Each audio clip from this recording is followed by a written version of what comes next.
You're listening to the Phillip Jordan Show, talking SEC football and beyond.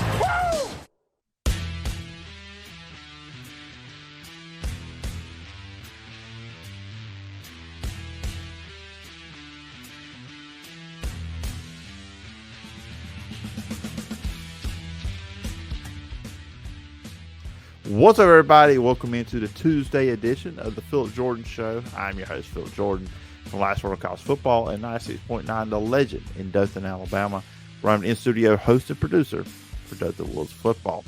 Dothan Wolves ended their season this past Friday night against the Auburn High Tigers, but great year for the Dothan Wolves, going 8-4 this year.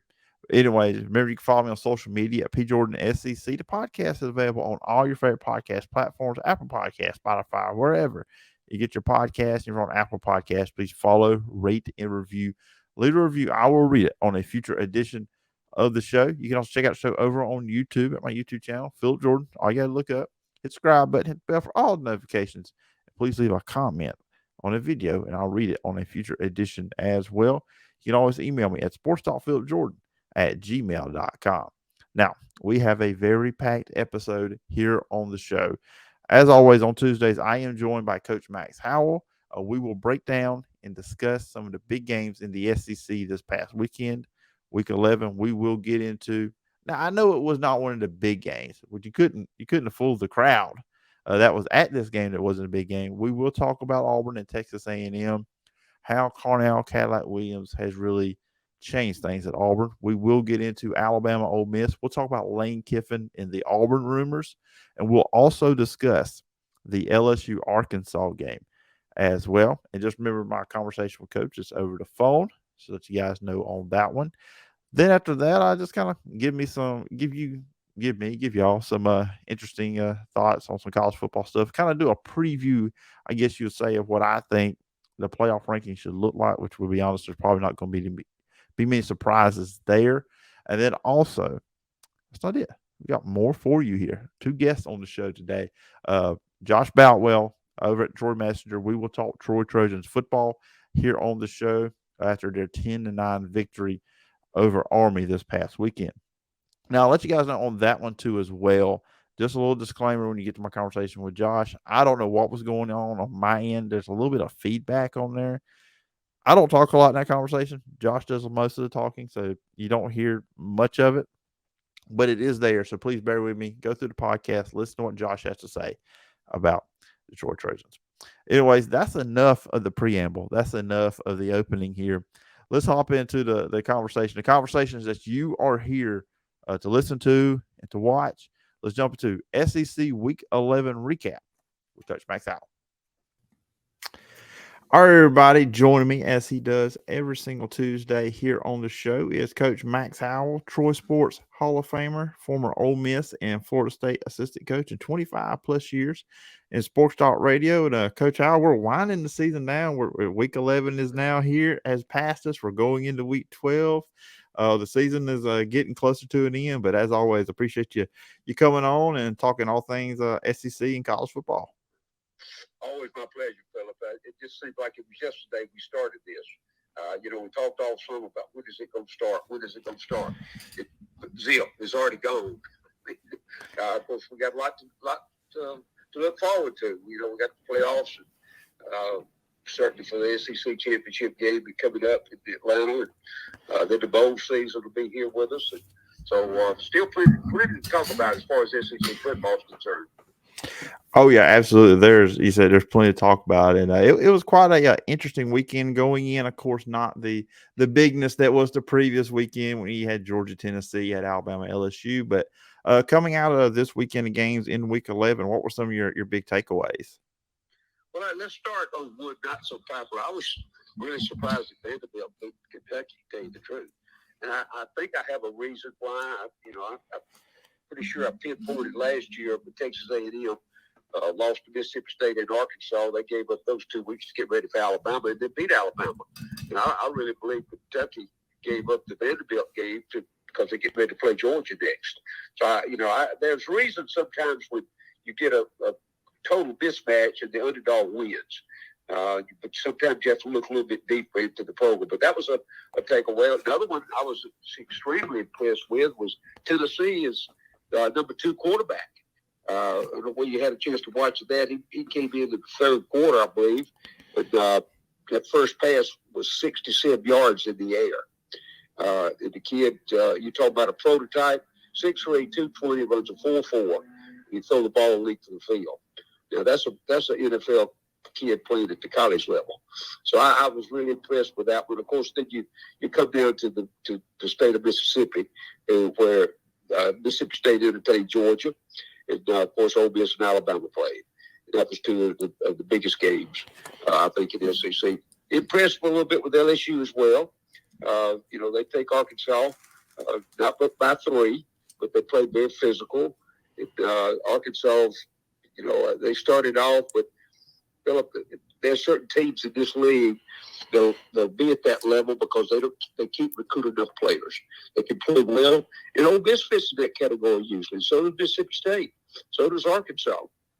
You can't get enough. You get 25 that can play, but you go play at the top level, you better have 40 that can play. I think Tennessee's on the way. I like what Florida's doing. They had a big win at South Carolina. So, I think Napier's got them headed in the right direction. But then you got the downside with Texas A&M. And that was an awful exhibition in Auburn this weekend with them. It's just like I know they had some injuries, but a team at that size, that quality of recruiting should not fall off that much. The attitude on the sideline was almost like, here we go again. It just didn't seem to be inspired whatsoever. Hats off to Auburn for winning. Carnell did a good job of getting them ready to play. And I hope that momentum can help rebound and rebuild that program. Yeah, it was always an interesting week, and that's the last one you mentioned. I'll talk about the Auburn Texas A&M game. It felt like Auburn was about to win the SEC West. If you watched that game on TV, seeing how the crowd, and I mean, have you ever witnessed something like that where an interim comes in and just the energy, the enthusiasm, and Auburn for most of this year under Brian Harsin, they seem like a team with no hope. And look, they're a 4-6 team. They were 3-6 going into that game. But he's just done something different for not just the team, the fan base there at Auburn, just giving them hope for the future there. Well, I don't think it's any doubt. He's an excitable guy, and that can well. But I just wonder, when you start talking about long range stuff, that excitement's not going to win you 11 or 12 ball games a year. You can't keep up at that, that fever pitch to play. Hats off to what they've done up to now, and I hope they do, settle on a full big-time big coach to help them get over the hump of what Harsin did for them. You're right. He about killed the program, I thought. But the fact is, Auburn's been Auburn for a long, long time. If they can rebound and rebuild, I'll be interested to see. And I know there are all kind of names floating around out there who they'd like to have, but it's going to take a special person, in my opinion, to come in there and bring it back quickly. Now, they may go through a while, but the fan base, the 3 and 4 year building program, that's out the window now. They want to see a turnaround in a program. Really, the first year, particularly being competitive, and they expect to start winning by no later than the middle of the second year. So I think Billy Napier at Florida's going to go through some of that as well. I thought at least he's on the right track right there for that. So it's going to be interesting. Look, and then of course, after next year, I do believe it'll be, Texas and Oklahoma will be in this league as well. And I think Texas still got a long way to go. I thought they had a chance against TCU this past weekend, but obviously they didn't play well enough. I thought Coach Patterson would kind of be the difference since he's now on the Texas staff, but it did slow him down too much. So still a lot of things to go. And, I got my ear to the ground, and I'm talking to a lot of people every day. Yeah, and there's one more thing just on the Auburn stuff. And it's quite interesting. It's the same players. And obviously it's not a new playbook. You can't install a new playbook right toward the middle or end of the year. No. But they seem more creative on offense. And the defense coordinator's the same, Jess Medding, which I think he's pretty much the only Harsin guy still on the staff. Oh, the defense even just looks different. I know it was against Texas A&M, and their offense is nothing special. But even against Mississippi State, they did some really good things second half against them. I don't know. It just seems like everything's different just from even the play calling, both on the offense and the defensive side. Kind of makes me wonder, was Brian Harsin doing a lot of micromanaging within the staff, which I know the offensive staff is different a little bit now after he got let go, but still just the play calling and just how they're going about things just seem completely different with Carnell. Well, I think what they're doing, they're practicing what they're supposed to be doing on Saturday, and I don't think the previous staff did that. We know for a fact they didn't go out on Friday nights trying to recruit. Mm-hmm. That's a fact now. People that in touch for the program can argue with that. I got too many friends that are high school coaches in the state of Alabama saying that those coaches that we're talking about at the top level of the state of Alabama that win state championships, and the Auburn staff never shows up on campus. When that one particular team is a really good friend of mine over there, had 9 Division I signees last year, won the state championship at 7A, and not an Auburn coach ever showed up. So, I don't excuse any of that. The guy was a mismatch when he came there, and he walked away with $15 billion. That's Auburn's fault. Well, they like paying coaches to leave, so that's kind of what Auburn likes to do. I was born too early. That's what I got the wrong profession is what I did. Oh, well, we can still sit back. That's a good thing about a show like this or radio business itself. Man, you can sit there and you can pick them apart from top to bottom. Of course, I got picked apart, I know, when I was on the sideline, but that's okay. I got 3 championship rings to, pay for that. That was okay, whatever they wanted to say. But the fact is the Auburn situation is unique. And I think anybody that's ever been affiliated with that program knows that. It's mystique in certain areas. But you pointed out some things that was obvious to us. The team played with enthusiasm. Every snap they did, the stadium was packed. They got full support from the student body and from the fan base itself. So that's why I believe if the right guy is hired this time, Auburn could rebound pretty quick, I think. Yeah, so let's transition to the Alabama Ole Miss game. That's quite an interesting game because watching the way that game started, Ole Miss moved the ball, which of course Lane Kiffin once again likes to go for it on 4th down. They did get that score on the first drive, but they did build a 10-0 lead in that one. And just the way Alabama looked early on, I was like, are they engaged? Are they just going through the motions? There's not a championship on the line for this team. Now they did turn around in the second half, but what was your take, especially early on in that game? It looked like Ole Miss had a lot of momentum there in the first half. Well, it was a lot, but it did a lot more to Ole Miss than does to Alabama. Look, you got to remember, Ole Miss is the only team, notwithstanding Texas A&M and Missouri, when they came into the league. Ole Miss is the only original team in the conference that hadn't even been to Atlanta to play for the championship. And I think, I really think that Lane thought, he had a chance. I don't know whether if you saw at the end, he was so disgusted. The game plan that he had on the clipboard, he threw that away. He just slipped it up under the bench over there on the sideline. He was disgusted with it because, but here's the thing. Ole Miss, Mississippi State, and Arkansas, those teams, they can play well, but Phillip, they can never get enough players. Remember, that's what I did recruit. Florida State, Ole Miss, Randy Austin, Ole Miss, was the second guy in command at Florida State and ran it at Troy when we won the national championship. So I pretty well know about recruiting. The fact is Ole Miss can get 25 guys. I mean, you remember Coach Kiffin took 27 in the portal, and 8 of them started for him. So that's one thing. But 25 at that level is not going to get you a championship. It's not make you competitive for a championship. It's going to take 40 guys that can play. When you substitute, you can't tell the difference. And that's why Alabama, Georgia, used to be Florida, and it looks like now Tennessee's coming on.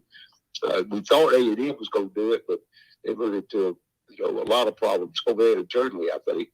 But Ole Miss has been there on the edge, but they still can't get there right now. So I say all that to say I thought Kiffin did a remarkable job putting the game plan together. They caught Alabama, looking as opposed to playing hard. And I think Coach Saban, I watched his press conference again tonight. He addressed all that. He said, we're telling them about it. He said, there's something about communication that's not sticking with them right now. If you remember, he and Bryce Young had him in the offensive huddle. I think it was early in the third quarter. I mean, he was letting them have it verbally. And I think it woke them up. I think it got their attention. Of course, they come back and win the football game. But I think what reason they won it is they had more talent than Ole Miss did, and those second and third guys can play at a higher level than Ole Miss has got second and third guys. And I think the score shows it. Yeah, because there was a moment in the game. I think this is when it happened. When they had the fumble on the snap, where the snap was either they didn't intend on it being snapped or the snap was too early. Right.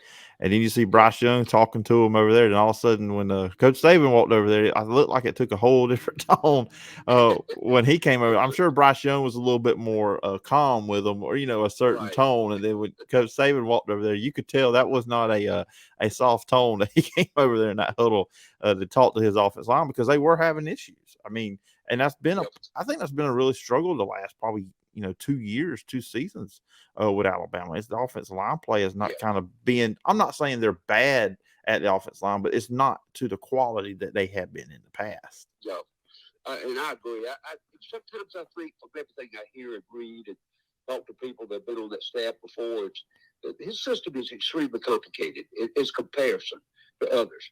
Because look, he and Bill Belichick are best of friends. And don't tell me that half his notebook's not NFL stuff. We know that, particularly secondary coverage. And Phillip, if you've never talked to anybody that's played, and get them to explain to you how they call plays, they call plays in sentences up there. I mean, they call blocking assignments along with routes and everything else.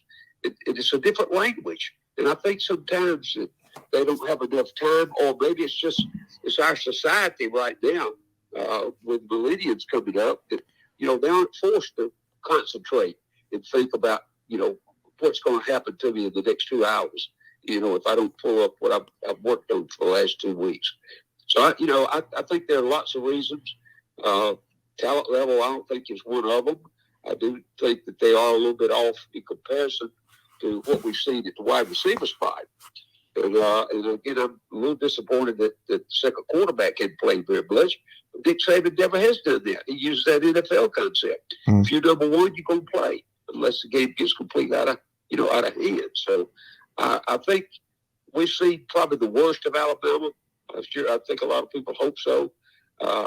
They should win out. 10-2. They'd probably end up with the Sugar Bowl. Probably most likely to play TCU. And the Ole Miss game too. Early on, Ole Miss did have they seem like having a lot of success on the ground against Alabama. The second half, they stopped that, and then it puts it all on Jackson Dart. And I think this is kind of where Ole Miss kind of gets in trouble. He's a good quarterback off the play action, but when it kind of got put on his shoulders, it just didn't. He was not able to rise up to that level and make the plays necessary. What did you see Alabama doing defensively to him and to kind of slow down that Ole Miss running game? They put number 10 on him.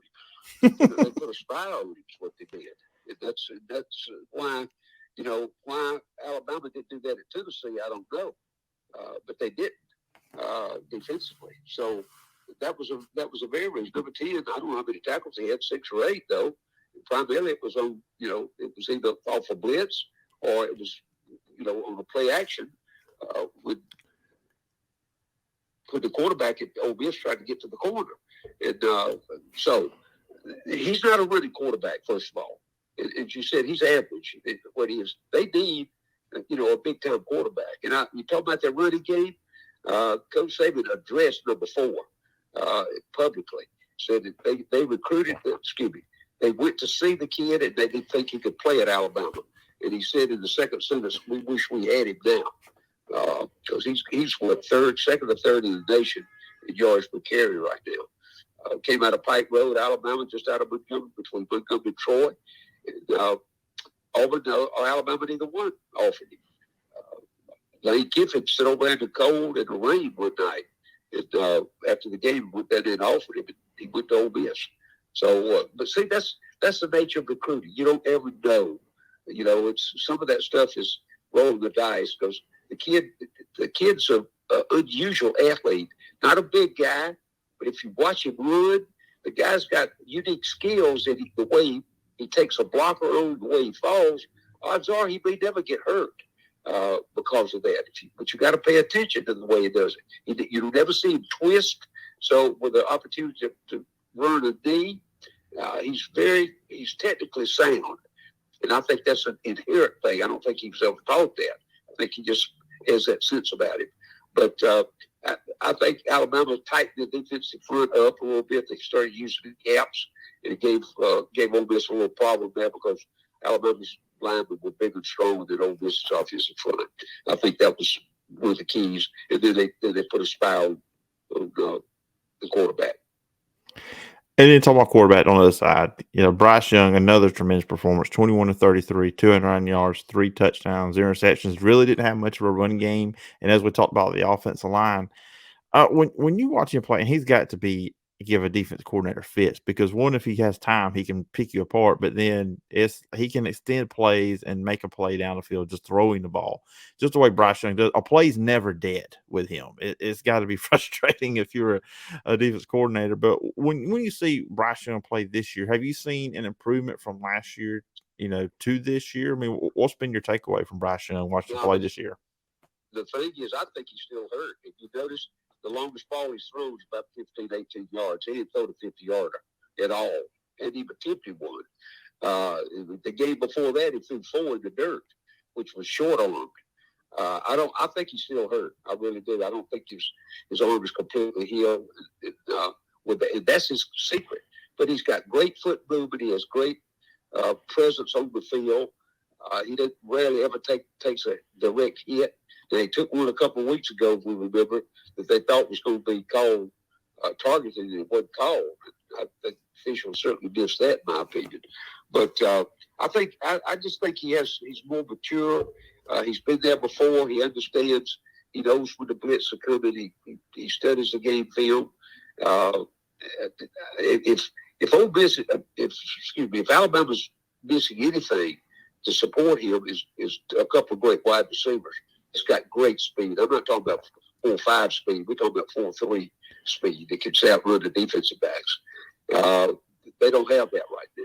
So he's having to make up, for throwing the ball in the flat or throwing a crossing pattern of 10 to 12 yards down the field and hope the receiver can break it and run. And that's the secret of what he's been able to do. So say all that to you to say, Coach Kiffin actually loves him. I mean, he thinks he's the best quarterback. Just listen to the way he praises him. His game after the game the other night, his first comment about the quarterback, he was asked a question. He said, "Thank goodness we don't have to see him again." Because he's sure he's going. I think he graduates in December, so he's going to the NFL next year. So it'll be another one. I don't know who it'll be, Bill Road or whoever. I don't know, but he's literally carried the team. But you know what? Every quarterback that's been there since Nick Saban the success basically has been started with the quarterback. I know they've had some great running backs along the way. Last year they had the great wide receivers, but it all has to start with a quarterback. He's the one that's going to touch the ball, as soon if he gets it to him. We've seen from time to time they've not gotten it to him in the right place or the right time, or got it to him too early occasionally. But when they do, when all the factions are right, he's probably the best quarterback in the country right now.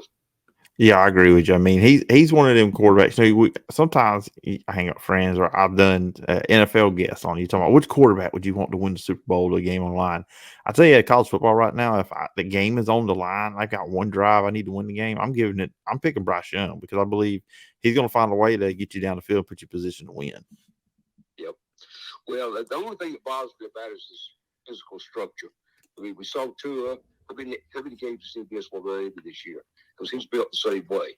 I just don't think you got a longevity in the NFL with his body type. Look at Jalen Hurts. That he's the prototype. He's 6'2", 6'3", He's 220 pounds and can run. And that's, that's what it's going to take to stay healthy. Yeah, absolutely. Yeah, you're right. And that's been one of the things when you hear like the NFL draft experts come out, it's the size. It's Bryce Young. And like, that's the one thing that is probably the most concerning part with him. And you talked about Lane Kiffin, and I think he said after the game, he said that Bryce put on that Superman cape on to help get them the win. Of course, Lane Kiffin's name is out there. It's been since the Auburn job is open. We talked about Auburn with Cadillac being the interim there, but obviously they're wanting somebody that's an experienced head coach, someone that's done it before. There's, like I said, Lane Kiffin has been attached to that job. Do you think he would leave Ole Miss for the Auburn job? He'll leave Ole Miss, but I don't think he'll leave it for Auburn. Listen, he's got his eye on the Alabama job. Phillip, I can almost tell you that. And there's a rumor out there that Coach Saban may bring him back this next year as assistant head coach, so that when the transition starts and begins and ends with Coach Saban, that he can be moved into that slot without having to do a national search. Now, that rumor's out there. Where it happens or not, who knows right now? Maybe another year before it. Now, nobody knows when Coach Saban's going to give it up. But I don't, for the life of me, first of all, it's going to take $10 million a year to get him. That's first and foremost. And I don't think Auburn's going to be able to do that. I mean, they may be forced to do that. But Kiffin's already at 7.5. He's going to win 10 again this year. Jimmy Sexton's going to negotiate him up to at least probably 9 off of these last 2 years. So, he's not going to leave. He don't have to answer to anybody but the president. He pays the homage to the staff that's there in the athletic department. But it's really the toughest part of his job is just being sure he runs the football program. The athletic department will take care of itself. It did pretty well with baseball this past year. So I just think he would leave for Auburn in the situation that they're in right now. I just don't believe they'll do it. That's just an opinion. But I talked to a lot of people. And, a lot of people, particularly at Ole Miss, since I was on that staff over there, they will do their best to keep him. Yeah, absolutely. Because I mean, Ole Miss, they're not a team that's used to being a chance even winning 10 games in back-to-back years. That's history as outside. Look, I mean, Lane Kiffin. I heard somebody say last year he's done the best job of any some coaches that haven't had a Manning there on the university too. So, what's up? Before we got here, I wanted to talk to you about the LSU Arkansas game and just Harold Perkins Jr., the linebacker, the freshman linebacker for LSU, and then Brian Kelly saying he was playing with the flu during the game. I mean, his stat line: 8 tackles, 4 sacks, 2 forced fumbles, 4 tackle for losses, and he had to strip sack on quarterback Cade Fortin with 1:17 left to clinch the game.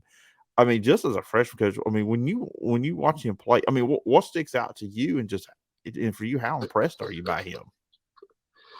What stuck out to me is how much it cost him. It cost him again. Because I know Alabama was right in the hood for him. Of course, he was born and raised in New Orleans, but actually raised in Texas. But I heard a lot of stories recently about him in the last few weeks. And his dad had some problems and was out of the country. He came back and said he really would love for him to stay at home because his dad lives in New Orleans. And so he would come see him play. So I think that's it. But I'm going to tell you, he's the one that wears the cape for LSU. I mean, if he didn't garner some looks and votes for whatever defense awards are out, somebody's missing the boat. The guy was unstoppable the other night, against Arkansas. But Arkansas, they didn't have a starting quarterback in there. That helped a lot for LSU. It's a close ball game. They played well. But LSU, LSU is going to represent the West in the SEC championship game. And I think they learned some stuff against Arkansas about being physical. And I think that'll help LSU when they get ready to play Georgia. Yeah. I'll ask you about Brian Kelly real quick. It'll be one of my last two questions for you. But you can tell with Arkansas this year, and this is not the first time they have played without KJ Jefferson. And you could Right. just tell this team is just not the same team without him at quarterback, because against Mississippi State, they struggled. They played both quarterbacks in that game. Malik Hornsby, who's a tremendous athlete, he can beat you with his legs, but he's just not an accurate passer. And then when Cade Fortin comes in, he's a better passer, but then you know what you're getting out of him. The threat to run is just not there. But it's Right. just amazing against Liberty, KJ Jefferson played, but you could probably tell he wasn't right in that one. The offense just did not operate the same. So it's just kind of one of the things that, with him, I mean, when he's not out there, they're just not the same offensively. They really aren't, and I think it's the fact is that Jefferson is. I mean, he's a big guy. He's 240 pounds, and he's going to get you that short yardage. His third wood. You can almost look for a quarterback sneak because he's going to run it or keeper. And he's been successful at that. So, and obviously that's some of the reason he's hurt, because they put him a lot this past year. So it is that's when you got a quarterback, you do a lot of different things, and all of a sudden you don't have him. Well, just think about Alabama if Bryce Young went down. Mm-hmm. How good would they be? I mean, that takes away several options that teams have when they got an outstanding quarterback. So that's the way it was. LSU took full advantage of that. But I'm going to tell you that I think the enthusiasm of Jefferson and the success that he had against them certainly kept that defense on edge all night long. Yeah, absolutely. It's just, hopefully, he can get back. They got 2 more games. They're 5-5. So, they're still trying to get that 6th win to get to a bowl. Brian Kelly, this one here, I think me and you talked last offseason, right when he got hired. I know a lot of people look at him and we're wondering, is he a fit at LSU? Can he be successful? It's different at LSU being an SEC versus Notre Dame. Just what's been your take? Just and really surprising getting LSU to the SEC championship game in his first year as the head coach in Baton Rouge. I think what's happened, I don't think he's changed the football program at LSU. I think the LSU football program changed him. He's fit in. I mean, he went through that thing right at first, trying to, make things happen for him. But I talked to a couple of guys. I don't know where I was talking to you at that particular time, but I thought it was a bad hire. I didn't think he'd fit, just like you made a comment. I just thought he'd been at Notre Dame for 10 years and had some success, but I just didn't see him actually working in. But whatever he's doing, certainly the kids have is fit for him. With Ogeron left, I think half that football team transferred. He was down to 39 scholarship players when he got there. So they've done a good job. They had 2 starting freshmen at the tackles, and the tight ends are freshmen. So, he's got a transfer quarterback from Arizona State. So he's done what he had to do, and he's got his message across. So I look for them to, be on the rise, much like Tennessee is in the East. I look for him, for LSU to come forward back next year in the West to make it hard for whoever's trying to win it. Yeah, it's gonna be interesting, and they're gonna have pressure on them next year, because I've been thinking about that. So going into next year, you've done what you've done this year. People are going to expect you to be probably a national title contender next year, because I think Jay Daniels should be back at quarterback. So that's going to be another thing for them, and you'll have Perkins sitting there at linebacker because he's a freshman, so he's got to come back. And coach, has been a lot of fun. Usually we get into the upcoming week, but this is kind of like the worst week of the season, in my opinion, coming up. The slate of games, I'm sure something interesting will pop up this weekend for us to talk about next week when I have you on the show. But it is always interesting, and it's always great to have you on the show, and I look forward to doing this again next week. Always my pleasure, Phillip. Anytime, just give me a call. All right, as always, thanks to Coach Max Howell for coming on the show every single week. Really appreciate it. Always look forward to talking to Coach on Monday nights when we record that and talk about all things SEC football, get his thoughts, his experience being on the sideline, and then all his experience too as well, doing this thing, talking behind the microphone. Coach is one of the legends at Sports Talk, and always appreciate having him on and getting that former coach's perspective on what's going on in the Southeast Conference. So now we're going to jump into the college football rankings, what I think they could look like this upcoming Tuesday night, which is podcast is dropping on Tuesday afternoon around 12 o'clock Central Time, a few hours before when the rankings will come out. So this segment may be dated. I guess you can judge me if I was on the money on anything on here as well. So let's look at what the rankings did look like this last week's rankings. Georgia, of course, number one, and they took care of business against Mississippi State. Mississippi State made it interesting toward the end of the first half there, but Georgia just took care of business. Ohio State and Michigan, they both took care of business. TCU did beat Texas 17-10 in that one. Tennessee took care of Missouri. There were some questions with that one. Now Oregon lost, so that's going to be interesting. We'll jump back to that in a second. Then you've got LSU at 7. They won 13-10 over Arkansas. USC won on Friday night. Alabama did beat Ole Miss. Clemson won. Ole Miss got beat, and then UCLA lost. So we're really just going to focus on the top 10 right here. So who are some teams that could do some movement? So you look at Georgia, they should be, I think Georgia, Ohio State, Michigan, and TCU, I think your top 5 stays the same. And what's interesting about this whole thing, too, you got Ohio State, Michigan, that's going to take care of itself. Not this Saturday, but the next when they do play each other. And then you've got TCU, if they run through the table, and I think that they would get in. They still got some games, and they'll have a Big 12 championship game they'll have to play as well. But Tennessee's in a really good spot when we look at these rankings and going into this, what I think this week will look like. Like I said, I think the top 5 will look the same. I don't see much movement here. And that's fine. If you're Tennessee, you don't get discouraged because Ohio State and Michigan do play each other in less than 2 weeks. And Tennessee's they just beat Missouri. You've got South Carolina, you got Vanderbilt, games you should win. So we all look at it. Tennessee's going to be 11-1 when the season ends. So then there probably will be some conversation. Let's just go how it's going to go. Ohio State, Michigan winner. There will probably be some conversation then by some people. Who's got the better resume between a one-loss Ohio State or Michigan and a Tennessee? I think Tennessee's got them beat on that one. Now, you look at Oregon, you expect them to drop. I don't think they'll drop too far in the rankings with the 37-34 loss to Washington, but still they will drop. Will LSU jump to 6 or will USC? USC is sitting there with a 1 loss to Utah, but then you've got LSU with the 2 losses to Florida State and to Tennessee. I guess, too, at the same time, how they view Tennessee is very important for LSU. When you look at some of the wins they do have, LSU, they beat Ole Miss. They've got a win against Alabama.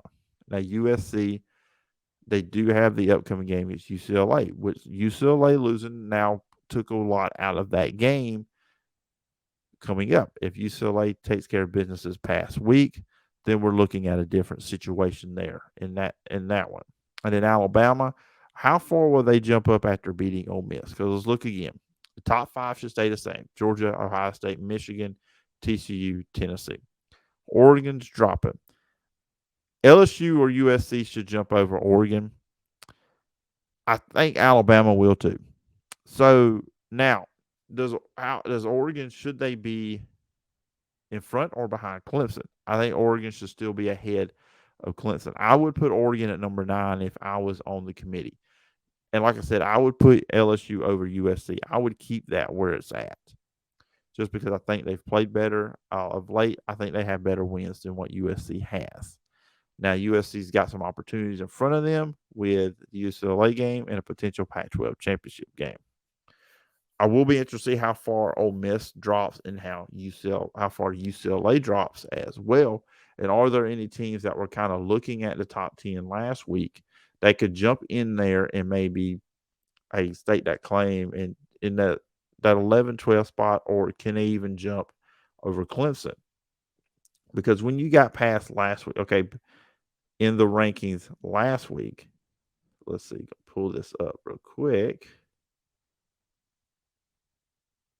Bear with me. I know this is horrible podcasting here.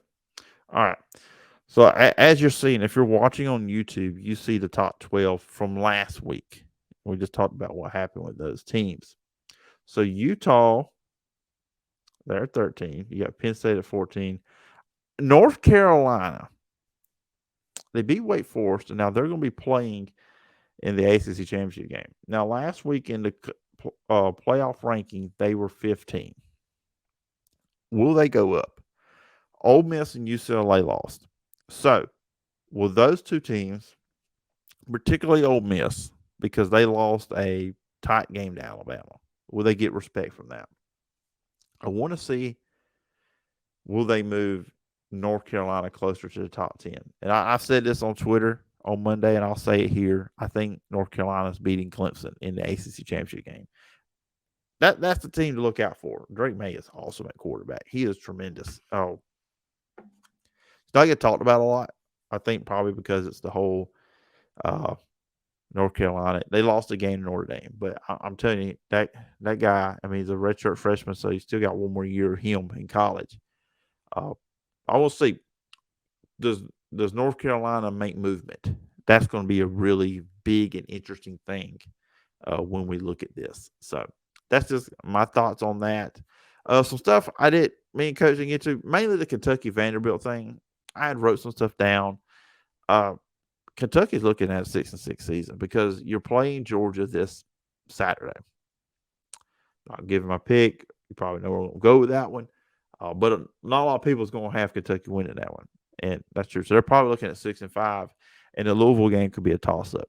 Their offensive line has been bad. I think defensively they've had issues at times. And Will Levis has not lived up to what I think we were expecting him to be this year, too, as well. So Kentucky's one of the more disappointing teams. If it was for Texas A&M, they may be the most disappointing team in the conference. But they're not because Texas A&M is now 3-7. So we'll see. We'll see how that goes with them. But that's one thing that we didn't really touch on a lot with Coach and just didn't have the time. Try to keep my conversation with him around the 30-minute range, especially knowing he's going to have Josh on this episode too as well. And speaking of that, let's jump into it. Now let's transition into some Fun Belt, the Sun Belt Conference. We'll jump into my conversation with Josh. And as I said in the open, I had some feedback issues, on my side of the things with my audio quality. Once again, I apologize for that. But once again, bear with me on the show today. Listen to the conversation with Josh. It was a lot of fun. All right, everybody, joining me next up on the show is Josh Boutwell, good friend that covers the Troy Trojans over at the Troy Messenger, sports editor over there, does high school. We got him on today to talk all things Troy. And I'll tell everybody this, if you're watching on YouTube right now, I think Josh has one of the best backgrounds that anybody I've ever had here on the show. He's got the lights in the back. He's on the porch. I mean, I expect to see an adult beverage somewhere around. It just looks like you're hanging out, having a good time here on a Sunday when we're recording this. Yeah, absolutely. I got the back porch for you. There you go. Hey, nothing wrong with a back porch, man. It's all y'all. We got to have them. You got to have that. That's where the fun, relaxing times have to happen. My favorite spot in the house. Got my grill, my little grill spot over here. Yeah, it's my favorite spot in the house. Got my hammock. I should be sitting in there right now. Oh man, that would increase the views on YouTube for sure. The screenshot, you on the hammock, me just sitting here with the Thomas Kincaid fake picture behind me and stuff like that. Yeah, that would sell. I would have to put that on a Patreon or something. But anyways, and we are recording this on a Sunday. Josh is actually now, as of this recording, I have not seen it yet. Josh is just freshly coming off the new Black Panther movie, Wakanda Forever. There he goes. He's sporting the shirt. Hey, Marvel, Disney, give me some money. Gave you some sponsorship. How was the movie, Josh? I loved it. It might have been maybe even my favorite. No, it definitely is my favorite one. Like the new Phase 4. I think it's definitely my favorite by far. I don't know if I liked it as much as the first Black Panther, just because obviously Chadwick Boseman's not here anymore. But I definitely loved it. I think they did a really great job. Yeah, thank you for not giving any spoilers too. I should have just asked that your spoiler opinion on it, because and actually this. Of course, with this pod not coming out to Tuesday, I will probably have already seen it by the podcast. But anyways, knew you come out. That's why we got pushed back an hour because I saw you were going. I said, there ain't no way he's going to be on time. We were supposed to do 3. We did 4 today. I said, there's no way. That movie's 2 hours and 40 minutes without the preview. So I know that's a good 3-hour sitting time. But anyways, we're here to talk Troy football. They have now won 7 games in a row. They are now 8-2. They beat Army 10-9, as people can see up here on top. Another Troy game where they struggle for 3 quarters. The defense keeps it close, and then the offense pulls it out in the 4th quarter. Yeah, without question, it's just kind of becoming a theme right now. Yeah, but obviously it's a historic win too because of what Carter Marshall did. Getting to tackle 22 tackles, which you figure, okay, you're playing Army, you're playing a triple option team. You're going to have plenty of opportunities to make tackles in this one. Had 22 on the day. He gets the record of 546 most tackles in a career in FBS. It's just, and I was watching the game, the NFL Network feed. So what was it like in the state of what you could tell? I know you're in the press box, stuff like that, but what was it like there in the stadium that you could tell when the records broke? Because you really couldn't get too great of a feel of it on the TV. Yeah, the funny thing is, up there, we were watching the whole time, and I remember, like, it was like maybe midway through the first quarter or close to the end of the first quarter, he had over 10 tackles, and we were like, oh, because we were kind of looking at, like, it's Army, he's going to get a lot of tackles just because of that offense. He's going to be around the ball a lot. So 8 was the number he had to get get sole second place. 7 to tie second place. But so we were kind of watching that number, and he had surpassed that in the first quarter, and it was kind of like, oh, he may get there.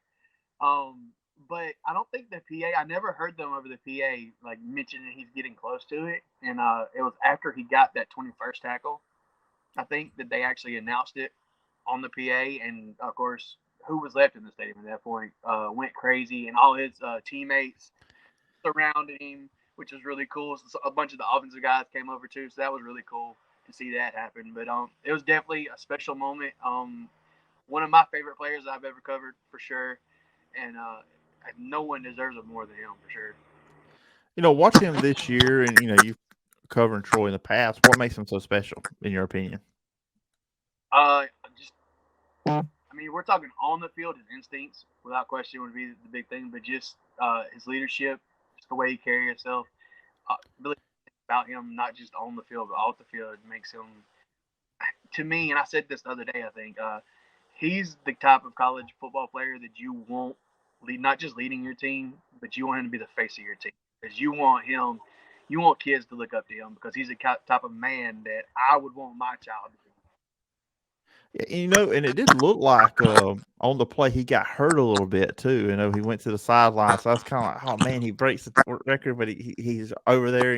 He's hurting a little bit. That's one thing. I kind of hated that for him there in that moment. Yeah, and he got the 22 tackles, and he was trying to get back in, and they were like, okay, you got your record, but we got the win. Just kind of chill out on the sideline. I asked him about it. He just smiled at me and said that he's okay. Oh yeah. I mean, after you saw his helmet from one game this year, from the damage, I mean, he's one of them guys you can tell you're going to have to force him. Like, you're going to probably have to take his helmet away from him to keep him off the field. Yeah, when he actually suffered that injury earlier this year that made him caused him to miss one game, they actually did have to take the helmet away from him because he was going to try to get back in. That's just got a guy. And when that helmet is one of those things that, like, probably I'll remember more than anything, is that was just unbelievable. Yeah, absolutely. I mean, I remember seeing it. I was like, wow. I mean, I feel bad for the other side getting taken in that punishment from him if that's what happened to his helmet. So let's talk about the Troy offense before we'll jump back into what the defense is. Josh, please don't laugh. We have friends that cover that also are radio broadcast of this team. Offensive struggle. Let's just call it what it is. They had 264 total yards. You could read in your article 47 first half yards, and they could not get the running game going through the first 3 quarters. But more in the first half, what was going on from what you saw at the game that Army was doing, giving Troy offense some issues? Part of it was Army's offense 11 play drives. keeping on the sideline. That was part of it. They just couldn't get into any rhythm. That was really the biggest thing. There was no rhythm whatsoever in that first half. In the second half, they started to get one. And one of the big things was they want to establish the run in the game. And when you have no rhythm whatsoever and you're getting in second and 10, third and 10s, it's impossible to get that running game going. Fourth quarter, they did. They had, I think, -4 yards rushing going into the fourth quarter, -4. And they had over 70 yards in the fourth quarter alone. And we've seen that this year, even in times when the running games really struggled, when they need them to close out a game, they've been able to close out a game with the running game. And we saw Kamani, he broke off several runs in that fourth quarter. And that's just the biggest thing. But the passing game has it just hasn't been kind of gelling last couple of weeks to start the game. In the second half, they get things going, especially with Tez and Tez Johnson this past game. It's really more than anything. To me, the whole team in the first half has struggled the last few weeks. Even the defense we saw last week, they gave up 200 yards rushing to Louisiana, and then over 200 yards rushing this week, and most of it was in the first half both weeks. That those quick starts are something that Summerall's been talking about, and they're trying to remedy that. I don't know what the remedy of that is. But we'll see. They've definitely got to get some more rhythm going, and they've also got to come out more fired up and more ready to go to start a game. Because if you get behind against a team like I know I'm looking way ahead here, something that's not a sure thing just yet. You do that against a team like Coastal, it can get ugly real quick. Yeah, they're an explosive offense, and the Grayson McCall thing with them too as well. I think it was 3 to 6 weeks. Well, that 3 weeks would line up when the Sun Belt Championship game would be played. So you'd be back. Which they put 26 on Southern Miss. I was keeping up with that game a little bit on Saturday night, and they jumped out 17-0 quick. So, oh wow, I guess they don't need Grayson, but it slowed down a little bit. But you're right. That's a team that they can put points up on you, and they can put them up pretty quick. Absolutely. And if Troy wants any shot of not just hosting the Sun Belt, but just getting there in general, I mean, they've got to remedy up some of these issues that have come up in the last few weeks. So, and obviously, the big play, passing, Watson connected with Tez Johnson for the 3-yard touchdown, 8:04 left in the game. But, even possession before that, Troy had an opportunity to take the lead, and then Gunner threw the interception. Earlier in the year, I think we talked about this when I had you on the week before, I think, they played South. And it was the quarterback back and forth. But it really seems like now they're just sticking with Watson through these games. Struggle or not, he's going the whole game. Yeah, I think he's proven himself that even when he does struggle, that he's kind of the guy right now, because he's going to come back in the end and make the plays. It's those plays like the one you mentioned, like just eat the sack right there. You don't have to throw it away. Those are the things that he's got to clean up for sure. But I think this is his team, in my opinion. Yeah, I mean, it was a pretty good game for Ted Johnson. I mean, in a game like this, when you play Army, and then this is kind of jump us into on the defense side of the ball, they're going to chew up a lot of clock. I mean, time of possession, they had the ball for 37 minutes and 7 seconds. So possessions are going to be fewer in this. And so that's another thing when you're on offense, you got to take advantage of the few possessions you're going to get, because Army, Navy, Air Force teams like that, they're going to chew up a lot of clock because, one, they don't throw the ball, the clock doesn't stop. When you run that, triple option offense that they run. Yeah, and they had over 20 minutes of possession in the first half. I mean, that's just how to go into the first half at halftime down 9-0 was kind of a win, just because of how much they dominated on offense. But another thing that hasn't been mentioned a whole lot, I did mention it the other night, but they had the flu that ran through the defense a little bit, and there were several players, including KJ Robertson, that didn't get to practice almost all week. So when you're going up against an offense that you don't see much at all in a triple option, and you're trying to prepare for that, and you can't practice, that's really going to hurt you lean into it. Yeah, so in the first half, Army's up 9-0 as you go into halftime. They scored a touchdown, missed extra point, and they got a field goal in there. They had at halftime, I believe they had 232 yards of total offense, but then Troy clamped down on them in the second half. So, what was the difference from what you saw from the first half to the second half for Troy defensively? I think the biggest thing was that they got more comfortable with what they were seeing. fitting the right gaps and just kind of keeping track of the ball is the biggest thing is triple option. I think they finally settled in and kind of were able to get it righted up. I guess really more than anything else.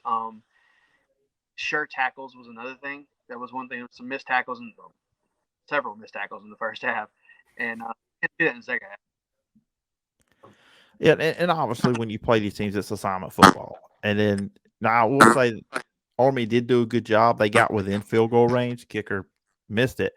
They hit one big pass on it. I got to be thinking, if you're Troy, like, where's this come from? We haven't seen you throw it down the field all day, and then boom, you can hit a big pass and some other stuff too as well. So I mean, that's one thing. I think a team like Army, Navy, and Air Force. I'm using examples because those are the ones we all predominantly know run this offense. And the thing is with that, when they do throw it on you, it's kind of almost the secondary is in a tough spot, I think, the corners, because it's got to be a boring day for one. And then all of a sudden, the quarterback steps back to throw it, and then you're not paying attention, and boom, there's a receiver right behind you for a big gain. Yeah, no, the funny thing is, on that drive, the first two plays, they were still in a triple option formation. We're throwing out of it, and it's just that's so hard, especially because the defense knows at that point. I mean, if you want to run and chew up 5 yards and run 30 seconds off the clock, they're going to let you do it. So they knew you're going to throw it. And I remember me and someone else in the press box looked at each other and said, "Did they not have like a spread package just for 2 minutes?" And all of a sudden, they spread out into a spread on that third down, and that's when they hit the big play. So it's just that's such a difficult thing to defend in this modern football where no one runs it. Yeah, because that's the thing. I mean, because in previous years, Georgia Southern, that would be the team that these players, and when John Sumrall was there at Troy before, would run that. But I remember Georgia Southern, it felt like they had a package, or they had some shotgun plays where they would spread out at times. But yeah, with Army, it was all compact. It was the same formation the entire game. Yep, and that's when they all of a sudden jump out into a spread. It's kind of surprising. Yeah, and with this Troy team, 2 games left, and they are in first place on their side of the conference. Hoping win these next 2, you go to the Sun Belt Championship game. I really feel like with this team, they have the 8-2 record, and it's not about one guy or a handful of guys. This is just a team that they have, and we talked about this last time. They embody who John Sumrall is. They work hard. They're going to fight the entire 60 minutes. It's never going to be an easy game. It may not be pretty, but they're as a unit, as a team, they're going to find a way to win at the end. They should be. We all can say this, Josh. They should be 9-1. They are 8-2, but still, I mean, the way this team fights every single week, and it's not pretty all the time, but they find ways to win. It's super impressive for John Sumrall here in his first year. Yeah, without question. And coach type of thing, but I mean, they've bought in completely 100% to him, and every one of those guys would run to a wall for him. There's a couple of transfers in there that have made an impact, but I mean, for the most part, this is the same team that was winning 2 and 3 games the last couple of years. Mm-hmm. The only difference is the staff around them, or not really some of the staff, but I mean the head coach, and they're embodying that, and they're doing the job that he's done this year. I don't think anyone in the country claimed to have done a better one. It's been really unreal to watch. Now I'm going to compare, because obviously and people listen, I cover Auburn for Last Word College Football. It's amazing what happens when you have a coach that has a passion and the players want to run through a wall for him. Because we see it, what's going on at Auburn with Carnell Williams, and we've seen it all year long with John Sumrall. And I talked about this, I think, last time we talked too. That game against Ole Miss where he got the penalty called on him, that told me right there, this is a different Troy. This is going to be a different Troy with him under Chip Lindsey, because you would never see that with Chip Lindsey. He was a Brian Harsin. I'll be honest. He stood on the sideline. He was stoic, no energy, no passion. And then you have a coach on the sideline that does it. People may look at that as a small thing, but that is a huge thing, especially at the college or high school level. And this team has taken that personality of John Sumrall. Yep. I mean, and the players, several of the players who talked about it afterwards, it's not something that did not go unnoticed with them. And also, we talk about, it's a small thing, but I cannot count the amount of fans that I heard talking about that and being like, oh my God, we finally have this again. And it's a big thing. They have matched his energy 100%. Yeah, and you're right. When you have a coach that does that, it also impacts the fan base, and that it brings a lot more energy out of the fan base because they have more. I wouldn't say more passion, but they bring more energy. It's just different. It brings more to the fan base as well. And then, I mean, we saw it last night, the atmosphere at that game. That was pretty awesome. And, we had all week people wanting to get tickets from us because, we had some tickets to give away. So then we had people all week wanting to get tickets. So, yeah, I mean, you feel it 100% when you're in that stadium, too. So let's look ahead real quickly. We won't spend long on it. Loser Monroe, they come in at 4-6. They've won 2 games in a row. Last 2 games, they beat Texas State 31-30, and Saturday they beat Georgia State 31-28. And if you want to look at the last 5 games, they've got 2 close losses to South Alabama and to Coastal. So they're playing good ball. And you got to remember they got some good momentum, some confidence coming in. They will be at Troy this Saturday. So just what are your early thoughts going into this one? Yeah, really, I think it's kind of all about Troy and fixing the issues that they have right now with the slow starts, also with third down issues, some tackling issues that have popped up here and there early on. But Summerall talked about last several weeks that Troy was good enough to beat anybody they play, also bad enough to lose to anybody they play. That's kind of the thing is I don't see these guys overlooking anybody, and but you can't for sure now because every single game matters, and that's the great thing about college football. That for the time being, every game still matters. I sense a little not a fan of the 12-team playoff possibilities in you, Josh. You would be correct. Oh, we can get on that on a different time, and that'd be a good all-season topic for you to have you on talk about because I'm on the other side of that opinion. But we'll just pause that one. We'll table that one for today. Real quick though, and I didn't bring this up. It was military appreciation. Of course, Friday was Veterans Day. A lot of cool events were going around Troy around this game with that. Oh yeah, man, that was fun. I remember I pulled up in the parking lot in the stadium, and there's a huge, gigantic military helicopter. I have no idea what it is, so I don't want anybody getting mad at me for calling it something it's not. It was really cool to see that, and they had the flyover, which, interesting enough, Troy's done flyovers before, but they've usually been with planes, and we can't see it in the press box because it goes kind of directly over us. But we can actually see the helicopters this time, and it was really, really cool. The Army cadets, the, they were holding the flag. I mean, I'm weird. I'm ADD. So when they were going back up in the stands, it was funny and cool. I won't say funny. It was cool to watch them in the perfect line, making a perfect line for each row. That was just something for me, a nerd, watching. It was cool. They had the firework display at halftime, which was really cool. It was, they just made bringing Army for Veterans Day was just kind of lined up perfectly, and Troy did their best job to make everything special. And I think they did a good job, and they filled up the stadium. Record. Yeah, I saw that, and I saw your post on Facebook. You said, "Well, I wasn't expecting seeing this as I walked walked to the stadium today." And then lastly, this is non-Sun Belt, non-Troy related, and I know on Saturdays you're 100% in on Troy football, but we are getting close to the end of the college football season, which is very sad to say. It goes by too fast, Josh. Who would be your top 4 teams in college football right now? Right now, I'm going to say number 1, Alabama. No, I'm just playing. Number 1 will be Georgia. It's them and then everybody else behind them at this point for me. Number 2, nobody shoot me, Ohio State. Number 3, no one shoot me, Michigan. Number 4, again, no one shoot me, but I still think Tennessee is the number 4. And the great thing about that, now TCU was at 4. I assume they'll probably be that come Tuesday night. But Ohio State and Michigan play each other. They're going to eliminate the other one. And look, this is my opinion. If Tennessee finishes just with 1 loss, their resume is better than a 1-loss Ohio State or a 1-loss Michigan. Yeah, to me too. And TCU would be my number 5. It would be between Tennessee and TCU for 4 and 5. But yeah, I think just the resume and again we talk about Summerall on the job he's done. The only other person in the country that you could even compare that with that is Josh Heupel and the job he's done up there. And look, I'm a lifelong. Everybody that follows me, they know lifelong Alabama fan. So it definitely pains me to say good things about Tennessee, but I mean you can't deny what he's done over there. Since we're here,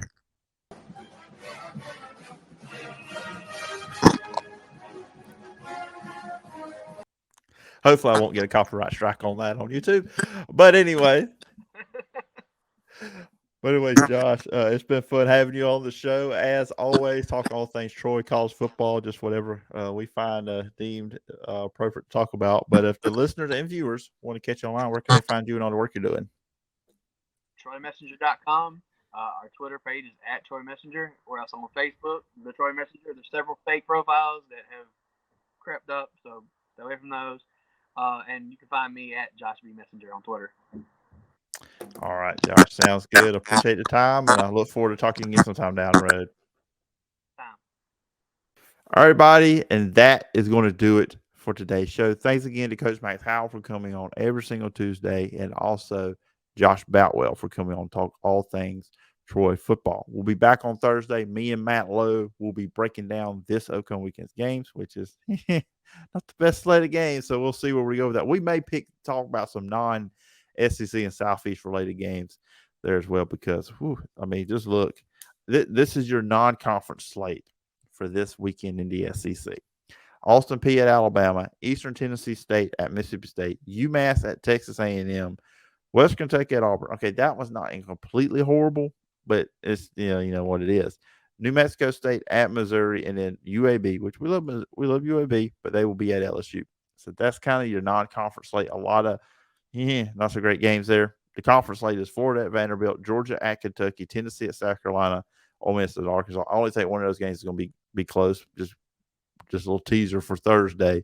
I think the Ole Miss Arkansas game is the only one that I could see potentially being a close game. But we'll jump into that. We will jump into that on Thursday's show.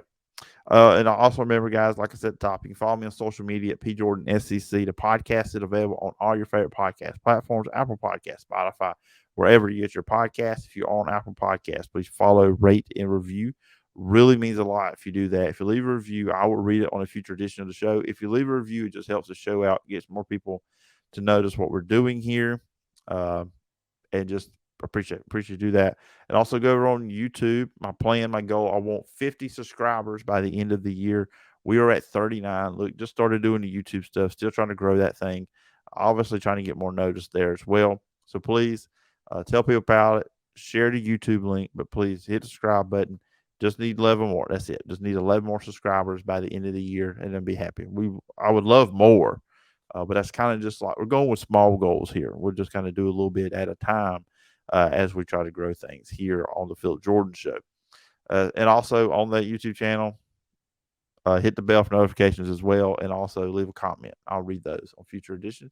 Of course, you can always get at me on my email at sportstalkphillipjordan@gmail.com. Hope everybody has a great early part of their week. I'll talk to you on Thursday when, once again, I am joined by Matt Lowe from lowdownsports.com. I know you guys always enjoy when me and Matt get together and preview these games. It's always a lot of fun, and I will be doing that as well. Anyways, I hope everybody has a great start of the week. Till next time. Bye-bye.